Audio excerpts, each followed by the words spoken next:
When I was 9, I tried to sell hot chocolate in the desert.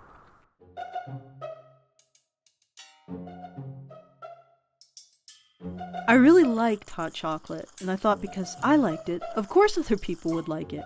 So I mixed up a batch, poured it into a thermos, pulled some mugs from the kitchen, and set up a table on the driveway outside my family's home, with a cardboard sign reading, "Hot chocolate, 5 Royales." The day was a sweltering 114 degrees Fahrenheit. Ripples of heat rose from the pavement as I sat waiting for my first customer.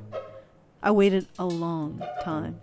Car after car just passed on by, till one slowed down and pulled to the curb.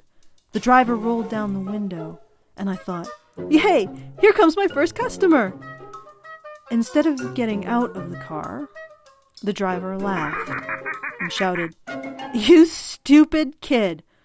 Who's gonna buy hot chocolate on a day like today?"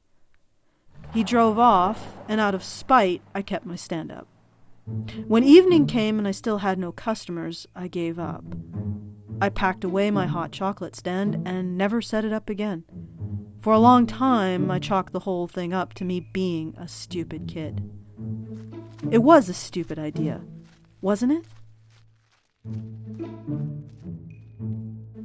When I was 15, I had just come back from a year at an all-girls boarding school, and my mother, concerned about how radical I'd become as a result, gave me a book to help me start questioning the beliefs I'd learned, called The Princess at the Window.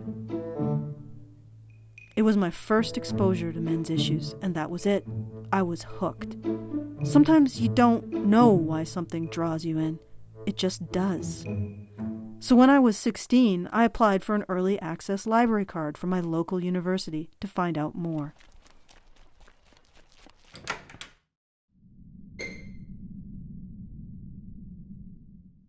I remember walking past row upon row of bookcases full to groaning with material on women and women's victimhood. At that point, I'd exhausted my interest in that topic, so I kept on walking till I found, way in the back, a couple isolated shelves, dusty, untouched, books on men's issues. Warren Farrell, Lionel Tiger, Peter Nardi, Victor Seidler.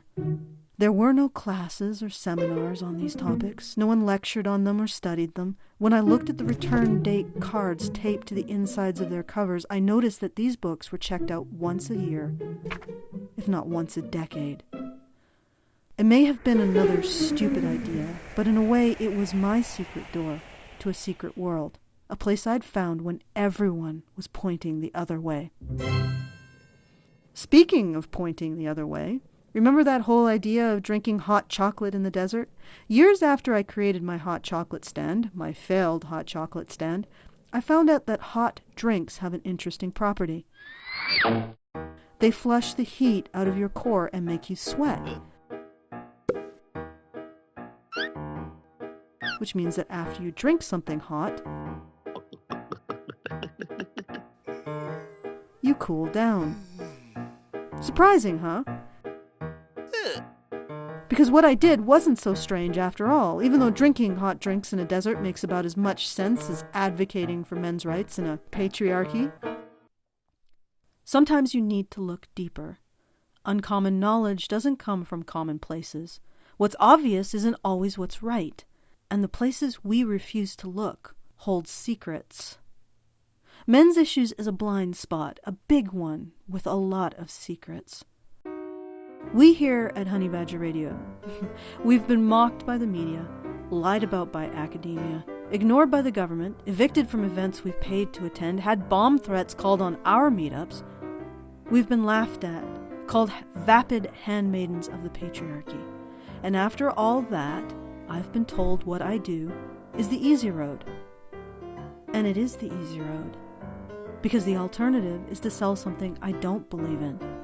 Something tired and old and tried. A road we've all been down. I gave up on selling something I loved that no one understood once. I'm not making the same mistake twice.